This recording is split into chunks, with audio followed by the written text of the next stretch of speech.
বাংলাদেশ থেকে ভারতে ৩,০০০ metric ton ইলিশ রপ্তানি করবে বাংলাদেশ সরকার। এই সিদ্ধান্ত গত ২১ সেপ্টেম্বর শনিবার অন্তর্বর্তীকালীন সরকার গ্রহণ করেন। এই সিদ্ধান্ত গ্রহণের পর থেকে এই বিষয়টি নিয়ে বাংলাদেশের মধ্যে মিশ্র প্রতিক্রিয়া লক্ষ্য করা যাচ্ছে। অনেকে বলছেন ভারত সরকারের তীব্র চাপের মুখেই বাংলাদেশ সরকার এই সিদ্ধান্ত গ্রহণ করতে বাধ্য হয়েছে। আবার অনেকে বলছেন বর্তমান সরকারও আওয়ামী লীগের মতো ভারতের সাথে নেগোসিয়েশন করে চলতে চাচ্ছেন। আরো অনেকে বিভিন্ন রকমের কথা বলছেন। এই বিষয়টি নিয়ে আলোচনা করা দরকার। আমরা সকলেই জানি যে কিছুদিন পূর্বে বাংলাদেশ অন্তর্বর্তীকালীন সরকারের মৎস্য ও পানি সম্পদ মন্ত্রণালয়ের মাননীয় উপদেষ্টা কিছুদিন পূর্বে জানিয়েছিলেন যে বাংলাদেশ থেকে এবছর ভারতে কোনো ইলিশ রপ্তানি করা হবে না। কিন্তু তার কিছুদিন পরেই এই নতুন সিদ্ধান্ত যে ৩,০০০ টন ইলিশ বাংলাদেশ ভারতকে রপ্তানি করবে। এই যে সিদ্ধান্তটি রদবদল করা হলো, প্রথমে একটি সিদ্ধান্ত নেওয়া হলো, পরে আবার এই সিদ্ধান্তের দিকে ফিরে এসে অন্য সিদ্ধান্ত নেওয়া হলো, এটি মূলত ডিপ্লোমেসির একটি অংশ। ডিপ্লোমেসি অর্থাৎ কূটনীতি আসলে এরকমই হয়ে থাকে। বাংলাদেশ সরকার কি ভারতের সাথে যুদ্ধ ঘোষণা করার জন্য ইলিশ মাছ রপ্তানি বন্ধ করেছিল, নাকি ইলিশ মাছের দাম কমিয়ে আনার জন্য এটা করেছিল, নাকি বাংলাদেশের সাথে ভারতের বর্তমান সময়ে যে আচরণ, সে আচরণের পরিপ্রেক্ষিতে বাংলাদেশ সরকার সেটি করতে বাধ্য হয়েছিল? এর উত্তর যদি আমরা খুঁজতে যাই এবং আমরা যদি বিষয়টাকে নিয়ে বিশ্লেষণ করি, তাহলে ভারতের সাথে যুদ্ধ ঘোষণা করা কিংবা ইলিশ মাছের দাম রাতারাতি একেবারে কমিয়ে আনার জন্য বাংলাদেশ সরকার ভারতে ইলিশ রপ্তানি না করার সিদ্ধান্ত গ্রহণ করেনি। বরং ভারতের সাথে বাংলাদেশের সাম্প্রতিককালে যে আচরণ, সে আচরণের ভিত্তিতে বাংলাদেশ সরকার এই সিদ্ধান্ত গ্রহণ করেছিল বলে আমার মনে হয়। তবে সিদ্ধান্তটি পরিবর্তন করে গত শনিবার ভারতে ইলিশ মাছ রপ্তানির যে সিদ্ধান্ত বাংলাদেশ সরকার গ্রহণ করেছে, সে সিদ্ধান্তকে আমি আমার দৃষ্টিতে অন্ততপক্ষে সাধুবাদ জানাই। এর কারণ হচ্ছে, আমরা যদি চিন্তা করি যে ভারতের সাথে আমরা যুদ্ধ করব, ভারতের সাথে একটা বৈরিতার সম্পর্ক, একটা চূড়ান্ত বৈরিতার সম্পর্ক আমরা তৈরি করব, সেটা কখনোই আমাদের জন্য বুদ্ধিমানের কাজ হবে না। তবে ভারতের সাথে আমাদের সম্পর্ক হতে হবে সমতার ভিত্তিতে।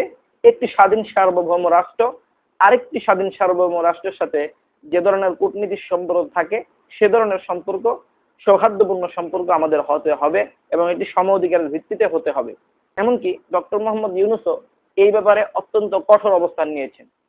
এই কঠোর অবস্থানের দ্বারা এটা উদ্দেশ্য নয় যে ভারতের সাথে যুদ্ধ করবে, বরং এই কঠোর অবস্থানের দ্বারা এটা উদ্দেশ্য যে ভারত আমাদের সাথে ইতিপূর্বে যে আচরণ করেছে, যে একটি দলকে অত্যন্ত অযৌক্তিকভাবে জনসমর্থনহীন থাকা সত্ত্বেও একচেটে সমর্থন দিয়ে এসেছে এবং বাংলাদেশের স্বার্থ বিরোধী কাজ করেছে, সে কাজ থেকে ভারতকে ফিরে আসতে হবে এবং বাংলাদেশ নিয়ে ভারতকে নতুনভাবে ভাবতে হবে। এ ধরনের একটা সতর্কবার্তা ডক্টর মোহাম্মদ ইউনূস দিয়েছিলেন। এখন এই একটা পরিস্থিতিতে ভারতের সাথে আমাদের যুদ্ধ কখনো কাম্য নয়, এটা আমরা করতেও চাই না। আমরা চাই ভারতের সাথে একটা সুন্দর, একটা সৌহার্দ্যপূর্ণ এবং সম অধিকারের ভিত্তিতে গড়ে ওঠা একটা সম্পর্ক, এবং এটা যত দ্রুত এবং যত যৌক্তিকভাবে গঠন করা হবে তত এই দুদেশের জন্য মঙ্গল। এবং এই সম্পর্ক গঠন করার জন্য এবং দুদেশের দ্বিপাক্ষিক সম্পর্ককে এগিয়ে নেওয়ার জন্য দুদেশের সরকারি কাজ করছে। ইতিমধ্যেই আমরা দেখেছি বাংলাদেশে নিযুক্ত ভারতীয় হাই কমিশনার বিএনপি মহাসচিব মির্জা ফখরুল ইসলাম আলমগীরের সাথে বৈঠক করেছেন। এ দ্বারা ভারত স্পষ্ট একটি মেসেজ দিতে চাচ্ছেন, বা আমার মনে হচ্ছে ভারত এটা বুঝতে পারছেন যে বাংলাদেশের সরকার নয়, একটি নির্দিষ্ট দল নয়, বরঞ্চ বাংলাদেশের জনগণের সাথে ভারতের একটা সম্পর্ক গড়ে তুলতে হবে। এবং রাতারাতি নতুন কোনো চাটুকার কিংবা আওয়ামী লীগকে নিয়ে এসে পুনরায় বসিয়ে দেওয়া, এটা ভারতের পক্ষে সম্ভব নয় এবং এটা ভারত করতেও পারবে না।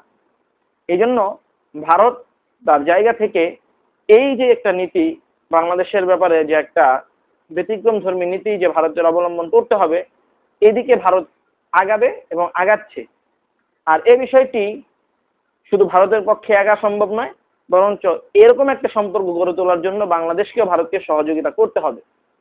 এই জন্যই মূলত ইলিশ রপ্তানির ব্যাপারে যে সিদ্ধান্তটা নেওয়া হয়েছিল, সেই সিদ্ধান্তটাকে পুনর্বিবেচনা করে ইলিশ পাঠানোর সিদ্ধান্ত হয়েছে। আর আমরা তো ইলিশগুলো ফ্রি দিচ্ছি না, আমরা রপ্তানি করছি অর্থের বিনিময়ে, এর দ্বারা আমাদের অর্থ ভান্ডারও সমুন্নত হবে। সুতরাং দ্বিপাক্ষিক সম্পর্ক উন্নয়নে এবং একটি স্বাভাবিক সম্পর্ক ফিরিয়ে আনার জন্য সরকারের এই সিদ্ধান্তকে সাধুবাদ জানাচ্ছি এবং এটি একটি পজিটিভ ডিপ্লোমেসির অংশ হিসেবে ধরে নিচ্ছি। যারা এই বিষয়টিকে একটু অন্যভাবে দেখছেন, অনুরোধ থাকবে যে পলিটিক্যালি যদি আমরা একটু চিন্তা করি তাহলে এই বিষয়টি আমরা বুঝতে সক্ষম হব। বাহির থেকে আমরা যতটাই কথা বলি বা যতটাই আমরা তর্জন গর্জন করি না কেন, সেই জায়গায় বসে রাষ্ট্র পরিচালনা করা এবং কূটনৈতিক সিদ্ধান্তগুলো গ্রহণ করা এটি এতটা সহজ নয়, বরঞ্চ অনেকটাই কঠিন। সুতরাং সেই জায়গা থেকে সার্বিক বিবেচনায় যদি আমরা চিন্তা করি তাহলে সরকারের এই সিদ্ধান্ত একটি পজিটিভ ডিপ্লোমেসির অংশ বলেই আমি মনে করি।